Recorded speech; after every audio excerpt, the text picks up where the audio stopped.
बिस्मिल्लाहिर्रहमानिर्रहीम। अस्सलाम वालेकुम। आज हम केमिस्ट्री क्लास 10 का चैप्टर नंबर 4 है बायोकेमिस्ट्री, ये स्टार्ट करेंगे। बायोकेमिस्ट्री में हमें सबसे स्टार्ट में कार्बोहाइड्रेट्स डिस्क्राइब करने। मैं आपको बहुत सिंपल वे में समझाऊंगी कार्बोहाइड्रेट्स क्या होते हैं, फिर मैं आपको बुक में से मार्क करा दूंगी। क्वेश्चन नंबर 1 जो है इसका कार्बोहाइड्रेट के ही टॉपिक पर है। ठीक है, तो पहले मैं आपको ईजी तरीके से कार्बोहाइड्रेट डिस्क्राइब कर दूँ। कार्बोहाइड्रेट असल में ऑर्गेनिक कंपाउंड्स हैं। क्या हैं? सबसे पहला पॉइंट हमारा carbohydrate are organic compounds. Organic compounds क्या होते हैं? जो कि ऑर्गेनिक मटेरियल से बनते हैं और ये ऑर्गेनिकली भी बनते हैं, मतलब नेचुरल भी बनते हैं। प्रीवियस चैप्टर में हम ऑर्गेनिक कंपाउंड क्या होते हैं बहुत अच्छे से पढ़कर आए हुए हैं, इसलिए उसको हमें ज़्यादा डिस्क्राइब करने की ज़रूरत नहीं है। और तमाम ऑर्गेनिक कंपाउंड्स जो है क्या कंटेन करते हैं, उनमें कार्बन एसेंशियल होता है। कार्बोहाइड्रेट में क्या होता है? कार्बोहाइड्रेट कंटेन कार्बन, कार्बन होता है इसमें, हाइड्रोजन होता है, ठीक है, और जो है ऑक्सीजन होता है। ठीक, तो इन तीन एलिमेंट से मिलकर बनते हैं कार्बोहाइड्रेट्स। और कार्बोहाइड्रेट जो है मैक्रो मॉलिक्यूल्स हैं। क्या चीज़ हैं? Macro molecules. मैक्रो मॉलिक्यूल्स मतलब बड़े मॉलिक्यूल्स, छोटे छोटे मॉलिक्यूल से मिलकर बने हुए बड़े मॉलिक्यूल। और दे आर बाई फंक्शनल। क्या ये हैं? कैसे हैं? ये हैं बाई फंक्शनल। बाई फंक्शनल क्या होता है? बाई फंक्शनल का मतलब है इसके अंदर दो फंक्शनल ग्रुप होते हैं। आपने फंक्शनल ग्रुप पहले बहुत अच्छी तरह से पढ़ा हुआ है, प्रीवियस चैप्टर के अंदर फंक्शनल ग्रुप मैंने आपको पढ़ाया था। फंक्शनल ग्रुप बहुत सारी तरह के होते हैं। कार्बोहाइड्रेट में दो फंक्शनल ग्रुप होते हैं। कौन से? इसीलिए इसको कहते हैं बाई फंक्शनल, क्योंकि इसमें दो फंक्शनल ग्रुप होते हैं। इसमें पहला फंक्शनल ग्रुप होता है एल्कोहल होता है। पहला फंक्शनल ग्रुप होता है इसके अंदर एल्कोहल। दूसरा इसके अल्कोहल को हम किससे करते हैं? OH। ठीक है, और इसमें जो दूसरा फंक्शनल ग्रुप होता है वो तो है carbonyl group. Carbonyl group, carbonyl group जो होता है उसको डिनोट किया जाता है C+O। ये होता है कार्बोनाइल ग्रुप। अब कार्बोनाइल ग्रुप भी दो तरह के होते हैं। एक होता है एल्डिहाइड, ये भी लास्ट चैप्टर में हमने पढ़ा हुआ है, एल्डिहाइड और कीटोन। जब कार्बोनाइल ग्रुप में कार्बन के साथ ये डबल बॉन्ड ऑक्सीजन का होगा, लेकिन एक साइड पे हाइड्रोजन होगा और दूसरे साइड पे कोई भी एल्काइल रेडिकल होगा, तो वो होता है कौन सा? वो होता है एल्डिहाइड। वो कौन सा होता है कार्बोनाइल ग्रुप? एल्डिहाइड। ठीक है, एल्डिहाइड होता है। और अगर कार्बोनाइल ग्रुप बिल्कुल इसी तरह हो, लेकिन बिल्कुल सेम ऐसा हो, लेकिन इसके यानी कि एक साइड पे तो उसके डबल बॉन्ड ऑक्सीजन से कार्बन ज्वाइन हो रहा हो, एक साइड पे उसके रेडिकल हो और दूसरे साइड पे भी एक रेडिकल हो। ये रेडिकल सेम भी हो सकता है और डिफरेंट भी हो सकता है, तो ये हो जाता है कीटोन। तो अब जो कार्बोहाइड्रेट है तो उसमें कौन सा वाला कार्बोनाइल ग्रुप है? उसमें ये भी हो सकता है, ये भी हो सकता है। ठीक है, एक तो इन दोनों में से कोई कार्बोनाइल ग्रुप होगा, दूसरा उसमें हाइड्रोक्सिल ग्रुप भी होगा। इन दोनों में से कोई एक होगा और उसके साथ साथ हाइड्रोक्सिल ग्रुप भी होगा, तो ये बाई फंक्शनल हो जाएंगे। इसमें दो दो जो है फंक्शनल ग्रुप आ जाएंगे। अच्छा, ऐसा कार्बोहाइड्रेट जिसमें एल्कोहल के साथ साथ एल्डिहाइड का ग्रुप हो, ठीक है, ये वाला ग्रुप हो, एल्डिहाइड का ग्रुप हो, तो वो कहलाता है हमारा पॉलीहाइड्रोक्सी एल्डिहाइड। ठीक है, पॉलीहाइड्रोक्सी हाइड्रोक्सी, ये आपकी सब बुक में लिखा हुआ है। आप ये मत समझे कि आपको ये उतारने की ज़रूरत है, ये आपकी सब बुक में मैं अभी रीड करूँगी, उसमें सब लिखा हुआ है, मैं सिर्फ समझा रही हूँ आपको। Polyhydroxy aldehydes. और अगर उसमें एल्कोहल ग्रुप के साथ कीटोन का ग्रुप हो, एल्कोहल फंक्शनल ग्रुप के साथ कीटोन फंक्शनल ग्रुप हो, तो उसको कहते हैं पॉलीहाइड्रोक्सी कीटोन। ठीक है, ऐसे कार्बोहाइड्रेट जो कि एल्डिहाइड, जिनमें एल्डिहाइड का फंक्शनल ग्रुप होता है वो एल्डोसिस कहलाते हैं, और ऐसे कार्बोहाइड्रेट जिसमें कीटोन का फंक्शनल ग्रुप होता है वो कीटोसिस कहलाते हैं। ठीक है, यहाँ तक आपको आ गया समझ में? अब ये हमने बता दिया कि कार्बोनाइल ग्रुप होता है इसके अंदर, और ये होता है कार्बोनाइल ग्रुप। कार्बोनाइल ग्रुप दो तरह का है, एल्डिहाइड एंड कीटोन। ऐसे कार्बोहाइड्रेट जिसमें एल्डिहाइड के साथ एल्कोहल होगा तो वो कहलाएंगे एल्डोसिस, और ऐसे जिनमें एल्कोहल के साथ कीटोन होगा वो कीटोसिस कहलाएंगे। ये मैं आपको बता दूं कि आर क्या चीज़ है। ये आर जो है एल्काइल ग्रुप है। एल्काइल ग्रुप आपको पता है ना, एल्केन से बनता है। जब एल्केन्स में से एक हाइड्रोजन एटम निकल जाता है तो वो क्या बन जाते हैं? एल्केन्स के बजाय वो एल्काइल रेडिकल बन जाते हैं। तो ये एल्काइल रेडिकल है, क्योंकि एल्काइल रेडिकल के पास फ्री रेडिकल होते हैं तो उनके साथ आके फंक्शनल ग्रुप अटैच हो जाते हैं। जब फंक्शनल ग्रुप अटैच होते हैं मुख्तलिफ चीज़ें बनती हैं, जैसे इसके अंदर ये रेडिकल है, इसके साथ ये वाला फंक्शनल ग्रुप अटैच होगा और OH अटैच होगा, तो ये क्या बन जाएगा? ये बन जाएगा हमारा कार्बोहाइड्रेट बन जाएगा। कार्बोहाइड्रेट का जनरल फॉर्मूला क्या होता है? यहाँ पे हम लिख लेते हैं CnH H2O। अब यहाँ पे N लिख सकते हैं, Y लिख सकते हैं, कुछ भी लिख सकते हैं। आपकी बुक में यहाँ पे उन्होंने X दिया हुआ है तो हम भी यहाँ X लिखते हैं, यहाँ भी Y लिखते हैं। ये जो है इसका X और Y का मतलब है यहाँ पे जो नंबर होगा वही आएगा, जो कार्बन का नंबर होगा वही यहाँ पर आएगा। X और Y इसमें इक्वल्स होंगे, यहाँ 6 होंगे तो यहाँ भी 6 आ जाएगा। अगर हम इसकी क्लासिफिकेशन लिखते हैं तो सबसे पहले हम लिख लेते हैं कार्बोहाइड्रेट। ठीक है, कार्बोहाइड्रेट है हमारे पास। कार्बोहाइड्रेट कितने तरह के हैं? 3 तरह के हैं। सबसे पहला है मोनोसैकराइड्स, ठीक है। और जो सेकंड है हमारे पास वो क्या है? वो है ओलिगोसैकराइड, ओलिगोसैकराइड। थर्ड हमारे पास है पॉलीसैकराइड, पॉलीसैकराइड। सही, ये हो गए हमारे तीनों टाइप्स इसके। जो सबसे इसमें जो सिंपलेस्ट होता है वो तो मोनोसैकराइड, जिसमें कितने कार्बन होते हैं मैं आपको तीनों के साथ साथ बताती हुई चलूंगी, फिर मैं आपको बुक से भी मार्क करवाऊंगी। मोनोसैकराइड के अंदर जो होते हैं 3 से लेके 10 तक कार्बन एटम होते हैं। उसके अलावा हाइड्रोलाइसिस जब करते हैं तो इस जो है इसके अंदर मज़ीद सिंप्लीफाई नहीं होता, ये सब डिवाइड नहीं होता, मज़ीद डिवाइड नहीं होता, ठीक है। बल्कि ये जो होगा मोनोसैकराइड जो होंगे, दो से ज़्यादा मोनोसैकराइड, 2 से लेके 10 तक जब मोनोसैकराइड मिलेंगे आपस में मिलके जो एक नया कार्बोहाइड्रेट बनाएंगे वो कहलाएगा ओलिगोसैकराइड। ठीक है, कितने कितने मिलेंगे ओलिगोसैकराइड में? तकरीबन 2 से लेके 10 तक, ठीक है। 2 से लेके 10 तक मोनोसैकराइड जब मिलेंगे, मोनोसैकराइड जब मिलेंगे तो आपका ओलिगोसैकराइड बन जाएगा। सही है। अच्छा, मोनोसैकराइड की एग्जांपल आपके पास क्या है? इसकी एग्जांपल अगर हम देते तो हमने इसकी एग्जांपल दी है ग्लूकोज, और इसकी हमने एक और एग्जांपल दी है आपको फ्रुक्टोज। ये मैंने इसकी एग्जांपल दे दी, ठीक है। एक और चीज़ अगर हम इसकी बताते हैं ये कैसे होते हैं मोनोसैकराइड जो होते हैं वाटर में सॉल्युबल होते हैं, अगर इनको पानी में डालें सॉल्युबल हो जाएंगे। क्रिस्टलाइन होते हैं, ये कैसे होते हैं? क्रिस्टलाइन होते हैं और वाटर सॉल्युबल होते हैं और स्वीट इन टेस्ट। अब हम करते हैं ओलिगोसैकराइड। अब ये जो मोनोसैकराइड थे ये 2 से ज़्यादा जब आपस में मिलेंगे तो एक ओलिगोसैकराइड बना लेंगे। 2 से ज़्यादा होने चाहिए और 10 से कम होने चाहिए तो मोनोसैकराइड बन जाएंगे। इसकी मैं आपको एग्जांपल देती हूँ। तो इसकी एग्जांपल हमारे पास है सक्रोज़, ठीक है। इसकी एग्जांपल हमारे पास है सक्रोज़ जो होता है उससे वो किस तरह बनता है? ये ग्लूकोज और फ्रक्टोज जब आपस में मिलते हैं सक्रोज बनता है। जब ग्लूकोज और फ्रक्टोज की आपस में ग्लाइकोसाइडिक बॉन्डिंग होती है तो फिर सक्रोज बन जाता है, ठीक है। और इसी तरह सक्रोज का हाइड्रोलाइसिस करते हैं, इसे पानी में मिलाते हैं तो आपके पास ग्लूकोज और फ्रक्टोज अलग-अलग हो जाते हैं। तो ये भी क्रिस्टलाइन होते हैं, इसकी तरह ही क्रिस्टलाइन होते हैं, सॉलिड होते हैं, क्रिस्टलाइन सॉलिड होते हैं और वाटर सॉल्युबल होते हैं, स्वीट होते हैं, ठीक है, स्वीट होते हैं एंड वाटर सॉल्युबल होते हैं। सही है, ये इनमें ये सेम चीज़ होती है बिल्कुल। अब हम देखते हैं पॉलीसैकराइड क्या चीज़ है।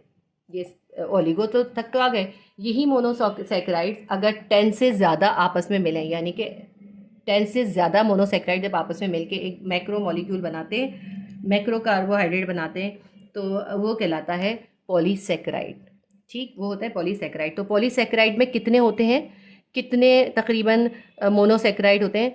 मोर देन 10, ठीक है, मोर देन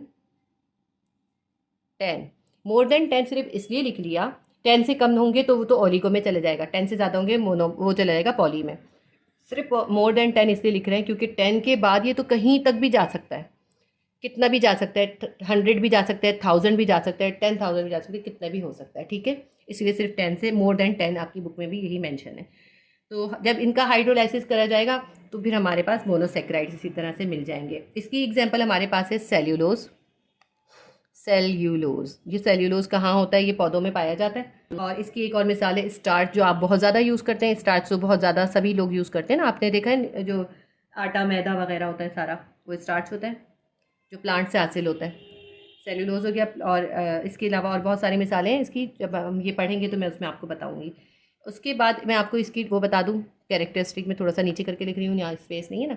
इसकी कैरेक्टरिस्टिक क्या है? ये दोनों तो सॉलिड थे, क्रिस्टलाइन थे, लेकिन ये एमॉर्फस होते हैं और ये इनसॉल्युबल होते हैं वाटर में, इनसॉल्युबल इन वाटर, ये वाटर में सॉल्युबल नहीं होते। सही। और टेस्ट इनका कैसा होता है, ये टेस्ट लेस होते हैं, टेस्ट लेस। ठीक है, ये हमने इसकी कैरेक्टरिस्टिक्स भी पढ़ ली है। सही, ये तो इसकी मैंने आपको सारी टाइप इसकी बहुत अच्छी तरह समझा दी है। उम्मीद करती हूँ आपको समझ में आए होंगी। अगर आपको लिए हेल्पफुल होते हैं ना, आप वीडियो को लाइक ज़रूर कर दिया करें। मैं इतनी मेहनत से आपके लिए करती हूँ, मैं चाहती हूँ आपको सब समझ में आए, तो आप भी प्लीज़ वीडियो को लाइक कर दिया करें और शेयर करें और सब्सक्राइब कर लें अगर चैनल पे नए। अब हम देख लेते हैं आपकी बुक में इसका क्वेश्चन किस तरह पूछा गया और किस तरह एक्सप्लेन किया गया है। सेक्शन सी है डिटेल क्वेश्चन का। क्वेश्चन नंबर 1 है, what are carbohydrate, explain sources and uses of carbohydrate. हमें इसकी सोर्सेज भी बतानी है और इसके यूजेज भी बतानी है और पूरा कार्बोहाइड्रेट डिस्क्राइब भी करना है। अब हम देख लेते हैं कार्बोहाइड्रेट आपकी बुक में कैसे डिस्क्राइब किया है। पेज नंबर 57 पे आपके पास मौजूद है। Carbohydrates are naturally occurring organic compound. Carbohydrate जो है नेचुरली पाए जाने वाले ऑर्गेनिक कंपाउंड है and are important components of our food. हमारे फूड का इंपॉर्टेंट कंपोनेंट भी हैं। Generally they contain element like carbon, hydrogen and oxygen. ये ज़्यादातर ये कार्बन, हाइड्रोजन और ऑक्सीजन पे होते से बनते हैं। Mostly carbohydrate are represented by general formula CxH2O(Y). देखिए यही फार्मूला मैंने अभी आपको लिखवाया है। जितने इसमें कार्बन एटम होंगे X और Y इक्वल होता है इसके अंदर। जितने इसमें कार्बन एटम होते हैं उतने ही यहाँ लिखा जाता है। अगर यहाँ C6 होता है यहाँ पे 6 लिखते हैं। Because in these compound hydrogen and oxygen are in the ratio as in H2O। असल में जब इनमें अरेंजमेंट हो रही होती है H आयन की और OH आयन की, वो इस तरह अरेंज हो रहा होता है कि एक OH होता है उसके सामने एक H होता है। जब मैं आपको फॉर्मूला बना के दिखाऊंगी आपको ये लाइन उस वक्त समझ में आ जाएगी। Actually this compound don't contain water molecule. अब ये जो वाटर H2O है ना, इसका मतलब ये नहीं कि इसके अंदर वाटर मॉलिक्यूल होते हैं, बल्कि H आयन और OH आयन इस तरह अरेंज होता है कि जिसकी वजह से फॉर्मूले में H2O लिखा जाता है। अच्छा, अब आपने मार्क कर लेने कहाँ से कहाँ तक लिखना है, आपने बस फॉर्मूला तक लिखना है बस। ठीक है, उसके बाद आप लिखिए these compounds contain aldehyde group. इनके अंदर एल्डिहाइड ग्रुप होता है या फिर कीटोन ग्रुप होता है जिसमें कार्बन ऑक्सीजन के साथ डबल बॉन्ड बनाता है और उसके दोनों साइड पे एक रेडिकल होता है जो मैंने आपको बना के दिखा दिया। Along with alcoholic hydroxyl group, और उसके साथ साथ उसमें हाइड्रोक्साइल ग्रुप यानी OH ग्रुप भी होता है और OH ग्रुप इसमें काफ़ी ज़्यादा होते हैं, एक नहीं होता। कार्बोहाइड्रेट्स आर डिफाइंड एज, तो अब कार्बोहाइड्रेट की यहाँ से आ रही है। Carbohydrates are defined as polyhydroxy aldehyde or polyhydroxy ketones or large molecule. तो कार्बोहाइड्रेट्स को हम कैसे डिफाइन कर सकते हैं, ये पॉलीहाइड्रोक्सी एल्डिहाइड होंगे या फिर पॉलीहाइड्रोक्सी कीटोन्स होंगे या लार्ज मॉलिक्यूल होंगे। पॉली का मतलब है बहुत सारे, हाइड्रोक्सी मतलब इसमें OH आयन बहुत सारे होंगे।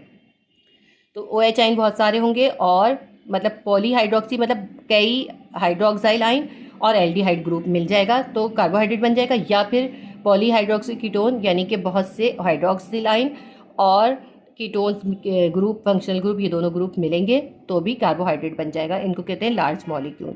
और large molecule that produce these compounds on hydrolysis. The carbohydrate which contain aldehyde group are known as aldoses. तो जो ऐसा कार्बोहाइड्रेट जिसमें एल्डिहाइड ग्रुप होता है हाइड्रोक्साइल आयन के साथ वो एल्डोसिस कहलाता है। And those which contain ketone group are termed as ketoses, और जिसमें कीटोन का ग्रुप होता है हाइड्रोक्साइल ग्रुप के साथ वो कीटोसिस कहलाता है। Majority hydrocarbons are sweet. अब हम उसके कैरेक्टर्स बताते हैं। कैरेक्टरिस्टिक क्या होते हैं, ज़्यादातर हाइड्रोकार्बन स्वीट्स होते हैं टेस्ट में और उनको कहलाते हैं सैकराइड्स। सैकराइड लैटिन वर्ड है, ठीक है। Carbohydrate also have property to rotate the plane polarized light. इनके अंदर एक क्वालिटी ये होती है कि ये जो पोलराइज लाइट होती है उसको रोटेट कर देते हैं। पहले यहाँ तक कीटोसिस कर लें, फिर आप लिखें majority carbohydrates are sweet in taste and are called saccharides. उसके बाद आप लिखें carbohydrate also have the property to rotate plane polarize light. यहाँ तक ये कार्बोहाइड्रेट हो गया। अब कार्बोहाइड्रेट के हम आगे टाइप्स पढ़ते हैं। कार्बोहाइड्रेट की जो 3 टाइप्स हैं, सबसे पहले मोनोसैकेराइड। मोनोसैकेराइड, मोनो का मतलब है सिंगल, वन। तो मोनोसैकेराइड ऐसे सिंपल शुगर होते हैं, बिल्कुल जो सिंपल कार्बोहाइड्रेट होते हैं वो कहलाते हैं मोनोसैकेराइड। और यही मोनो जो होते हैं, बहुत सारे मोनो मिलके जो दूसरे कार्बोहाइड्रेट बनाते हैं जो कि होते हैं ओलिगोसैकेराइड या फिर पॉलीसैकेराइड। तो ये जो मोनोसैकेराइड्स होते हैं ये कार्बोहाइड्रेट होते हैं, इनको मज़ीद सिंप्लीफाई नहीं कर सकते और इनके अंदर कार्बन जो होते हैं वो एक मखसूस तादाद में होते हैं। 3 से लेकर 10 तक कार्बन होते हैं, ठीक है ना। 3 से कम नहीं होते और 10 से ज़्यादा नहीं होते। जो ऐसा कार्बोहाइड्रेट जिसमें 3 से लेकर 10 तक कार्बन एटम होते हैं और उसको आगे मज़ीद डिवाइड नहीं होता, हाइड्रोलाइसिस करें तो वो डिवाइड नहीं होता। हाइड्रोलाइसिस क्या होता है, जब भी आप किसी चीज़ के अंदर वाटर को किसी चीज़ का वाटर के साथ रिएक्शन कराते हैं वो कराते हैं हाइड्रोलाइसिस। मैंने आपको बताया इसमें कार्बन कितने होते हैं, इसके अंदर कार्बन होते हैं 3 से लेके 10 तक। ऐसे मोनोसैकेराइड्स जिनमें 3 कार्बन होते हैं वो कहलाते हैं ट्रायोसिस, ठीक है, वो कहलाते हैं ट्रायोसिस। इसी तरह जिनमें 4 होते हैं वो कहलाते हैं टेट्रोसिस, जिनमें 5 होते हैं वो पेंटोसिस, और जिसमें 6 होते हैं वो हेक्सोसिस, जिनमें 7 होंगे वो कहलाएंगे हेप्टोसिस, जिनमें 8 होंगे वो कहलाएंगे ऑक्टोसिस, 9 होंगे वो कहलाएंगे नोनोसिस। ठीक है, तो 10 तक जितने होंगे तो वो कहलाएंगे मोनोसेक्राइड्स। सही। ग्लूकोज जो है, ग्लूकोज का फॉर्मूला क्या होता है, C6H12O6। ठीक है, C6H12O6, इसमें कितने कार्बन है, 6 कार्बन है, तो ये क्या है, ग्लूकोज एक हेक्सोसिस है। ठीक है, ये हो गया हेक्सोसिस। तो मोनोसेक्राइड की एक एग्जांपल है ग्लूकोज, और दूसरी एग्जांपल है इसकी फ्रुक्टोज। फ्रुक्टोज का फॉर्मूला भी सेम ही है। फ्रुक्टोज का फॉर्मूला क्या है हमारे पास, वो भी C6H12O6 ही होता है। ठीक है, दोनों ही का फॉर्मूला सेम होता है, सिर्फ इसमें फ़र्क ये होता है ग्लूकोज के अंदर जो होता है हाइड्रोक्साइल ग्रुप के साथ साथ एल्डिहाइड ग्रुप से बनता है ये, और अगर हाइड्रोक्साइल ग्रुप के साथ एल्डिहाइड के बजाय कीटोन ग्रुप मिल जाए तो फ्रुक्टोज बन जाता है। ठीक है, ये 2 तरह के आपने मोनोसेक्राइड्स पढ़ लिए। अब मैं आपको इनके फॉर्मूले भी बनाकर दिखाऊंगी कि मोनोसेक्राइड्स कैसे बनते हैं। आपकी बुक में मोनोसेक्राइड्स में ग्लूकोज और फ्रुक्टोज की एग्जांपल दी हुई है, उसकी जो है फॉर्मूले की फॉर्मेशन सिखाई है, वो भी मैं आपको सिखा देती हूँ। देखिए, मोनोसेक्राइड्स में ग्लूकोज भी और फ्रुक्टोज भी, दोनों का फॉर्मूला सेम है, C6H12O6, C6H12O6, क्योंकि इसमें कार्बन 6 हैं इसलिए कहलाते हैं हेक्सोसिस। सही है। अच्छा, ग्लूकोज जो है वो कहलाता है पेंटा हाइड्रोक्सी एल्डिहाइड, क्योंकि इसके अंदर 5 हाइड्रोक्साइल के फंक्शनल ग्रुप होंगे और एक एल्डिहाइड का ग्रुप होगा। ठीक है, इसलिए इसका नाम ये होता है। फ्रुक्टोज कहलाता है पेंटा हाइड्रोक्सी कीटोन, क्योंकि इसके अंदर एक कीटोन का ग्रुप होगा और 5 जो हैं हाइड्रोक्साइल के ग्रुप फंक्शनल ग्रुप होंगे। इसको मैं आपको ड्रॉ करके दिखाती हूँ। सबसे पहले हम 6 कार्बन एटम बना लेते हैं, 1 2 3 4 5, और ये हो गए हमारे 6 कार्बन एटम ज्वाइन होंगे, क्योंकि ये हेक्सोसिस से 6 कार्बन एटम है। इसमें सबसे ऊपर होगा कार्बोनाइल ग्रुप, यानी कार्बन ऑक्सीजन के साथ डबल बॉन्ड बनाएगा और उसके एक साइड पे हाइड्रोजन होगा, तो ये क्या बन गया, एल्डिहाइड। ये पूरा हो गया एल्डिहाइड ग्रुप। मैंने आपको बहुत अच्छी तरह फंक्शनल ग्रुप सिखाए हैं। अगर आप सीखना चाहते हैं तो आप प्रीवियस चैप्टर के अंदर जो एक वीडियो है मेरी फंक्शनल ग्रुप, वो देख लीजिएगा। ठीक है, उसमें ये आपको मैंने बहुत अच्छे से एक्सप्लेन किया कि एल्डिहाइड और कीटोन क्या होता है।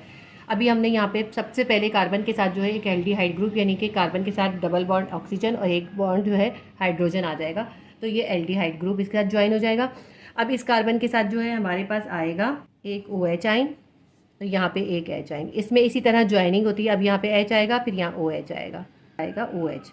ठीक है, इधर फिर आएगा OH, इधर आ जाएगा H, फिर यहाँ OH और फिर यहाँ पे H। अब ये हमारा यहाँ तक हो गया। इसके बाद हम यहाँ जो लास्ट कार्बन है इसके साथ जो होता है एक एल्काइल रेडिकल होता है। एल्काइल रेडिकल क्या होता है आपको पता है, एल्केन में से जब एक हाइड्रोजन रिमूव हो जाता है हाइड्रोलाइसिस के जरिए तो वो एल्काइल रेडिकल बन जाता है। उस एल्काइल रेडिकल में ये फंक्शनल ग्रुप अटैच होते हैं। उस फंक्शनल ग्रुप के अटैचमेंट से मुख्तलिफ चीज़ें बनती हैं, जैसे कार्बोहाइड्रेट वगैरह बनते हैं। ठीक है, लिपिड बनते हैं, प्रोटीन बनते हैं। अब ये जो एल्काइल ग्रुप है इसको पूरा लिख देते हैं हम। ये है हमारे पास CH2, और अब इसमें ज़रा आप गिने कितने OH आइन है, 1 2 3 4 है। अब होने कितने चाहिए, पेंटा यानी 5 होने चाहिए। यहाँ पे एक OH आइन भी आएगा।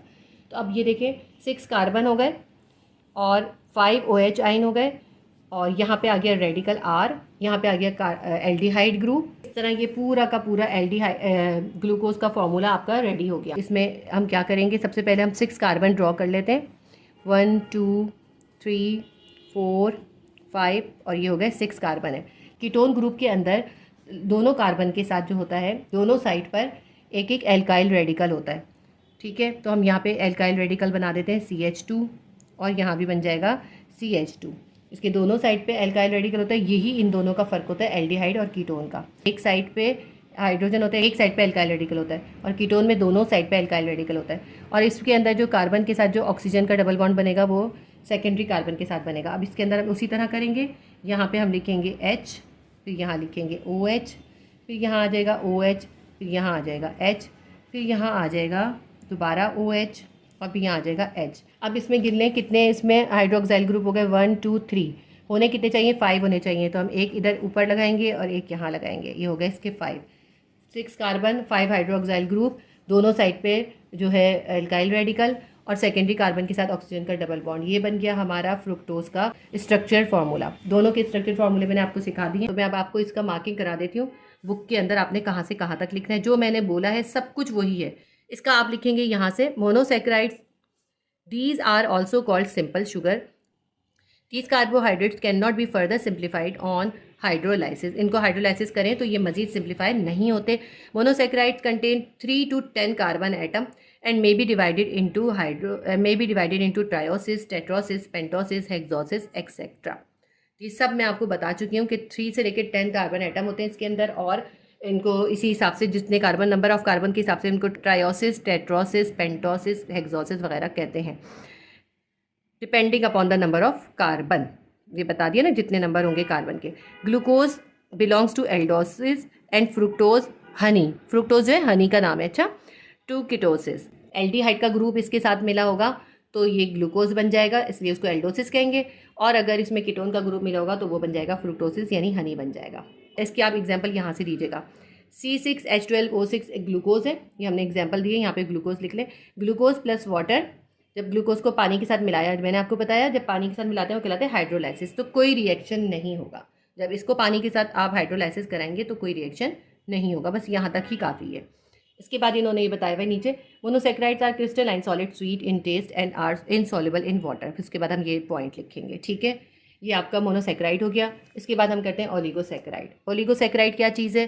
These carbohydrate produce 2 to 10 monosaccharides. अब देखिए आपकी बुक में 10 लिखा हुआ है और कहीं कहीं अगर हम देखते हैं तो 9 भी बताया जाता है, लेकिन आप भी जो बुक में है वही लिखिए। ये कार्बोहाइड्रेट वो होते हैं जिनके अंदर 2 से लेकर 10 तक मोनोसेक्राइड्स होते हैं। ये वो कार्बोहाइड्रेट्स हैं जिनका हाइड्रोलाइसिस करें तो उसमें 2 से लेकर 10 तक मोनोसेक्राइड्स जो है प्रोड्यूस होते हैं, ठीक है। या यूँ कह लें कि ये 2 से लेकर 10 मोनोसेक्राइड्स मिलके बने होते हैं। तो the oligosaccharides which contain 2 monosaccharides are called disaccharides, those who contain 3 are called trisaccharide. इसकी एग्जांपल देखिए इन्होंने सक्रोज की दी है। सक्रोज का फॉर्मूला है C12H22O11। इसको वाटर के साथ हाइड्रोलाइसिस करवाया तो क्या बन गया? C6H12O6। ये आप सही कर लीजिएगा, ये O6 है। ग्लूकोज का फॉर्मूला C6H12O6 होता है, ये बाय मिस्टेक लिखा हुआ है यहाँ पे। मैं आपको बता रही थी ग्लूकोज और फ्रुक्टोज बनते हैं और दोनों का फॉर्मूला सेम होता है, C6H12O6, C6H12O6। इनकी सिर्फ अरेंजमेंट में फ़र्क होता है, बाकी फॉर्मूला इनका सेम होता है। तो आप फिर ये वाली जो है इक्वेशन लिख लीजिएगा। उसके बाद आप ये बताएंगे कि ये किस तरह मिले होते हैं। ये आपस में ग्लाइकोसाइडिक बॉन्ड के ज़रिए बनते हैं, जिसको कहते हैं लिंकेज। ये मैंने आपको बताया ना कि जब मोनोसेक्राइड आपस में लिंकेज के ज़रिए या ग्लाइकोसाइडिक बॉन्ड बनाते हैं तो ओलिगोसेक्राइड बनते हैं। सक्रोज, माल्टोसिस, लैक्टोज, ये इसकी एग्जाम्पल है। सक्रोज है, माल्टोज है, लैक्टोज है। लैक्टोज जो होता है दूध के अंदर जो एक कुदरती तौर पे एक शुगर पाई जाती है वो कहलाती है लैक्टोज। बाद लोगों को लैक्टोज इंटॉलरेंस होती है तो उनको दूध पीने से मोशन आते हैं, तो उनको कहते हैं लैक्टोज इंटॉलरेंस, यानी कि उनके अंदर लैक्टोज जो होता है वो डाइजेस्ट नहीं हो रहा होता। ये तो एग्जाम्पल आ गई यहाँ तक, ठीक है। यहाँ तक इसकी एग्जाम्पल आ गई, ये पूरा इसका लिखा है हमने, फिर ये इक्वेशन दी है, फिर यहाँ तक लिखा है। लाइक मोनोसेक्राइड्स, मोनोसेक्राइड की तरह ही ये जो है क्रिस्टलाइन है, ये पूरा ही आएगा। वाटर सॉल्युबल हैं और स्वीट इन टेस्ट है, ठीक है। उसके बाद हम करते हैं polysaccharide. These carbohydrate produce more than 10 monosaccharides on hydrolysis. ये वो कार्बोहाइड्रेट हैं जो कि 10 से ज़्यादा मोनोसेक्राइड प्रोड्यूस करते हैं जब उनका हाइड्रोलाइसिस किया जाए। अब इन्होंने मोर देन 10 लिखा है। मोर देन 10 जो है 100 भी हो सकते हैं, 1000 भी हो सकते हैं, ठीक है। सिर्फ इन्होंने इसीलिए इसका इनिशियल पॉइंट यानी कि मोर देन 10 लिख दिया। These are also called polymeric carbohydrate, इसीलिए इनको कहते हैं polymeric carbohydrate. In these carbohydrate monosaccharides are connected by glycosidic linkage. इनके अंदर भी मोनोसेक्राइड होते हैं, ग्लाइकोसाइडिक लिंकेज से मिलकर बनते हैं, इसमें जिस तरह से ओलिगो में बनते हैं। इसकी एग्जाम्पल आप यहाँ से दीजिएगा। इसकी एग्जाम्पल है सेलुलोज या स्टार्च, दोनों का फॉर्मूला यही है C6H10O5 और ब्रैकेट डाल के N का मतलब है नंबर, इसमें नंबर मुख्तलिफ होगा तो इसके हिसाब से इसकी जो है टाइप्स बन जाएंगी। तो जब इसको पानी के साथ, सेलुलोज को पानी के साथ मिलाया या स्टार्च को पानी के साथ मिलाया तो क्या बन जाएगा? ग्लूकोज बन जाएंगे और बहुत सारे ग्लूकोज के मॉलिक्यूल बन जाएंगे, NC6H12H6 बन जाएगा। फिर इसके अंदर वही मिस्टेक है, O6 है ये, ठीक है। C6H12O6 ग्लूकोज बनेगा और ग्लूकोज के बाहर इन्होंने ब्रैकेट के बाहर N दिया, यानी कि कितने मोनोसेक्राइड बनेंगे या ग्लूकोज के मॉलिक्यूल बनेंगे। अब इसकी जो एग्जांपल है सेलुलोज दी है, स्टार्च है, ग्लाइकोजिन है, एमाइलोज है, आर कॉमन पॉलीसेक्राइड। ये एग्जांपल दे दी इन्होंने। अब ये आप कहेंगे ये कहाँ पर पाया जाता है, सबकी इसमें बताया। Cellulose is found in cell wall, wood, linen, paper, cotton. Cotton contain 95% cellulose, ठीक है। सेलुलोज कहाँ पाया जाता है? वो पाया जाता है सेल वॉल में, वुड, लिनन में, पेपर में, कॉटन में, और कॉटन में 95% सेलुलोज होता है। Starch occur in serial like wheat, rice and barley. देखिए इन्होंने जो एग्जांपल दी थी ना हमें, सेलुलोज, स्टार्च और ग्लाइकोजन, इन तीनों के बारे में बताइए ये कहाँ पर हैं, ठीक है। स्टार्च कहाँ पाया जाता है, वीट में, राइस में और बार्ले में और पोटैटोज़ में। Glycogen is also called animal starch, glycogen जो होता है एनिमल स्टार्च होता है और ये कहाँ पाया जाता है, found in the muscles and liver of animal, animal के जो लिवर होता है, कलेजी वगैरह उसमें होता है और मसल्स में होता है। Unlike monosaccharides and oligosaccharide, polysaccharides are amorphous solid, tasteless and insoluble in water. तो जो जिस तरह के मोनोसैकेराइड और ओलिगोसैकेराइड जो थे वो क्रिस्टलाइन थे, ये क्रिस्टलाइन नहीं है, उनके बजाय ये एमॉर्फस सॉलिड होते हैं और टेस्टलेस होते हैं। वो स्वीट थे, ये टेस्टलेस हैं। वो सॉल्युबल इन वाटर थे, ये इनसॉल्युबल इन वाटर हैं। देखिए कितना डिफरेंट है, इनके कैरेक्टरिस्टिक्स बिल्कुल डिफरेंट है। इसके बाद हम देख लेते हैं कि सोर्सेज कहाँ है, कार्बोहाइड्रेट की सोर्सेज कौन सी है। ये आप इसमें बुक में देखें, पेज नंबर 60 पे है। बहुत ईजी से आप खुद भी कर सकते हैं।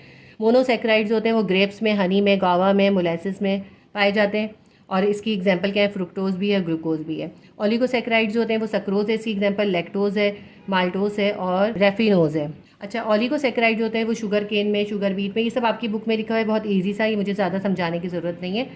और उसमें पाया जाता है सक्रोज में, मैपल में, पाइनएप्पल में पाया जाता है और लैक्टोज मैंने आपको बताया था मिल्क के अंदर पाया जाता है। रेफिनोज जो है, रेफिनोज बीन्स में, स्प्राउट में पाया जाता है। इसमें लेग्यूम्स लिखा हुआ है, आप चाहें तो ये लिख लीजिएगा, बीन्स में, स्प्राउट में और ब्रोकली में पाया जाता है। उसके बाद हम देखते हैं पॉलीसैकेराइड कहाँ पे होते हैं। पॉलीसैकेराइड की एग्जांपल है सेल्यूलोज, स्टार्च और ग्लाइकोजन। सेल्यूलोज कहाँ पाया जाता है, सेल वॉल में, जो प्लांट की सेल वॉल में, कॉटन में पाया जाता है। स्टार्च जो पाया जाता है वो सीरियल फूड में, यानी वीट में और बार्ले में और पोटैटो में पाया जाता है। और ग्लाइकोजन कहाँ पाया जाता है, लेग्यूम्स में और रूट वेजिटेबल में, लिवर में और मसल्स में, ठीक है।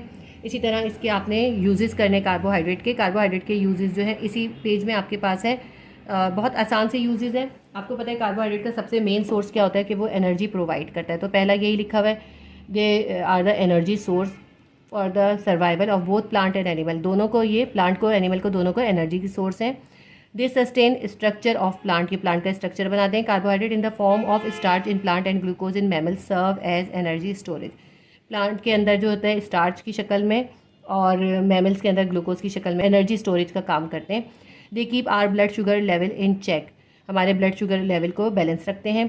Sucrose is a food additive, it's found in confectioneries, condense milk, condense fruit, jams, jellies among other things. Sucrose जो है एक फूड का एडिटिव है, यानी फूड में मिलाते हैं उसको स्वीट करने के लिए। किसमें, कंडेंस मिल्क में, जैम्स में, फ्रूट में, जेलीज़ में मिलाते हैं। अच्छा, आप ये 1 पॉइंट कर लें इसका और 4th कर लें, 5th कर लें, सारे पॉइंट करने ज़रूरी नहीं है, 6 पॉइंट कर लीजिएगा, काफ़ी हो जाएंगे। Carbohydrate fibre help in cholesterol reduction and blood pressure regulation. Carbohydrate जो होता है वो कोलेस्ट्रॉल को कम करता है और ब्लड प्रेशर को रेगुलेट करता है। कार्बोहाइड्रेट को exist with a variety of protein and lipid in biosystem. Biosystem में कार्बोहाइड्रेट, प्रोटीन और लिपिड जो होते हैं वो आपस में एक दूसरे के साथ मिलके एक पूरा कंप्लीट फंक्शन करते हैं। Cellulose provide food, it's bulk and fibre. जो सेल्यूलोज होता है वो बहुत ज़्यादा मिकदार में फाइबर प्रोवाइड करता है। It promote peristalsis in the intestine. जो इंटेस्टाइन के अंदर एक मूवमेंट होती है ना, जिससे फूड आगे बढ़ता है, ये सेल्यूलोज होता है उसको हेल्प करता है, ठीक है। Cellulose is use as a raw material in the variety of industries. Industry में सेल्यूलोज बहुत ज़्यादा यूज़ होता है, टेक्सटाइल इंडस्ट्री में और पेपर इंडस्ट्री में, ठीक। Starch is use to improve the writing characteristics of paper by coating and sizing it. Starch जो होता है वो पेपर की क्वालिटी को अच्छा करने में यूज़ होता है, उसको रीसाइज करने में यूज़ होता है। Starch is utilize in the production of ethanol and laundries. Starch जो है वो इथेनॉल और लॉन्ड्रीज में भी यूज़ होता है। तो आप चाहें तो ये कर लें, बस इतने काफ़ी हैं, आप जितने मर्जी चाहें कर लीजिएगा। ये आपको समझ में आ गया होगा, आपका टॉपिक कार्बोहाइड्रेट का कंप्लीट हो गया। उम्मीद करती हूँ आपके लिए हेल्पफुल रहा होगा। अगर आपके लिए हेल्पफुल रहा है तो प्लीज़ वीडियो को लाइक करें, शेयर करें, सब्सक्राइब करें। अल्लाह हाफ़िज़।